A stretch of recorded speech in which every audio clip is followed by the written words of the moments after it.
শীষকে নির্বাচিত করার মাধ্যমে গণতন্ত্রের সেই যাত্রা শুরু হবে। টেক ব্যাক বাংলাদেশ মানে শুধু গণতন্ত্রের রক্ষা নয়, এর সাথে আরো কথা আছে। ওই যে বললাম খাল খনন, ওই যে বললাম কৃষক ভাইদের পাশে দাঁড়ানো, শুধু এখানেই থেমে থাকলে চলবে না। আমাদের দেশের জনসংখ্যার অর্ধেক হচ্ছে মা বোনেরা, অর্থাৎ নারী সমাজ। এই মা বোনদের কাছে আমরা নির্বাচিত ইনশাল্লাহ 12 তারিখে ধানের শীষ নির্বাচিত হলে আমরা তাদের কাছে তাদেরকে স্বাবলম্বী করে গড়ে তোলার জন্য, এখানে আপনাদের যাদের সংসার আছে জানেন, স্বামী স্ত্রী দুইজনে মিলে সংসার সুন্দর হয়, যাতে আমাদের মায়েরা আপনাদের পাশে, বোনেরা আপনাদের পাশে থেকে সংসারকে সচ্ছলভাবে গড়ে তুলতে পারেন।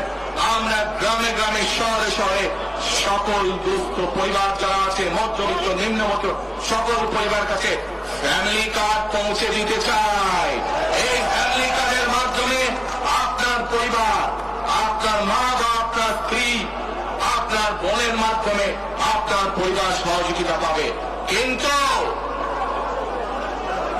এই ফ্যামিলি কার্ডকে যদি বাস্তবায়ন করতে হয় তাহলে কি করতে হবে? কি করতে হবে?